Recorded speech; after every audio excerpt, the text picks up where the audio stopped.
Okay, welcome back. Video 2, second section of the notes. Lack of central power to, to direct policy. All right, there was no single leader or group to direct government policy. The pictures there should kind of explain the problems here. With all the states trying to do different things, everyone would point their hands in different directions. The national government would get overwhelmed, so it would stick its head in the sand, right? So we got to solve this problem. There's no single leader or group to direct government policy. I'm hoping you're thinking president. So here we go. The president is responsible to direct government policy. This is in Article 2, Section 3 of the Constitution. This is something that the president has to do every year called the State of the Union Address. In the State of the Union Address, he has to give an update to the Congress about where the country is and where he thinks he wants it to go in the future. Now, the term that goes with the State of the Union is something called the bully pulpit. And this was something that was come up with by Theodore Roosevelt during his presidency. Now, the bully pulpit is when the president, vocabulary alert, when the president forces Congress to do something through the people. So the president bullies the Congress through the people. Okay, so the president says, I want this done. The people say, we want this done. Congress says, we'll get it done. But here's the kicker, bottom right-hand corner. This is only if the president is powerful. If the president's not powerful, the bully pulpit doesn't work because the people don't listen, right? What does powerful mean? Popular. A popular president is powerful. So if the president says, I want something and they're popular, it gets done. If the president says, I want something and they're not popular, you get it. Next slide. Lack of central authority to settle disputes. There was no national court system, meaning there was no interpretation of the laws. So when Congress wrote a law, nobody knew if it was a good law or a bad law, or if the states had to do it.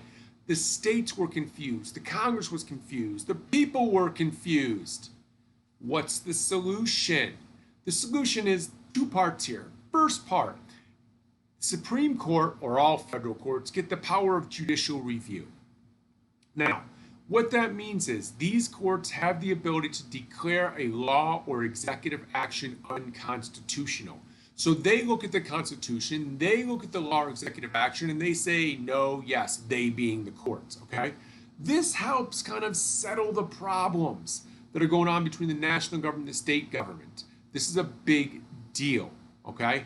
The reason that they had to have this power was the other problem under the national court systems. Under the Articles of Confederation, states could nullify national laws, which means they could just basically say no. This is overridden by, if you like Superman, supremacy clause, okay? Another vocabulary, do not copy that thing down to the bottom, I'm going to read it to you. The Constitution and the laws of the United States, which shall be made in pursuance thereof, shall be supreme law of the land, and the judges in every state shall be bound thereby.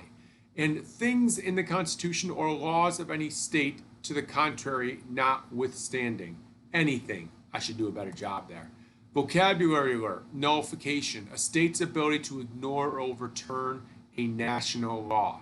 What this means, it's in Article 6, paragraph 2, Article 6, why? So it applies to Articles 1, 2, and 3, legislative, executive, judicial, okay? So all three branches have the power of the supremacy clause to prevent states from nullifying national laws.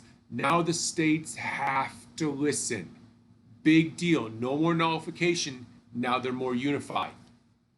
Okay.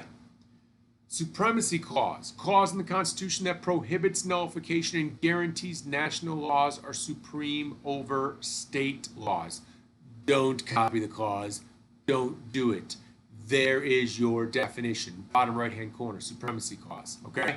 So, next part. You're going to stop it after this. The fish in my class, which means we would have fish partners. Don't worry about it. Or salmon partners. How can the president direct policy for the United States? Constitution section. What's the State of the Union? What's the bully pulpit? When does it work? Not when does it work. That doesn't make sense. When does it work? How are laws interpreted? Constitutional section. What's Supreme Court case? It's Marbury versus Madison. You're going to do that with the next unit. And what's a specific power called? Finally, national versus state powers. Constitutional section, name, clause, what's nullification, and which branch of government was being limited at the state level. Go back and read the clause. Okay? So when you're done here, pick up for video number 3. I know there's a lot going on here, but it's through there. If you have any questions, send them to the teacher. But until then, see you in a minute.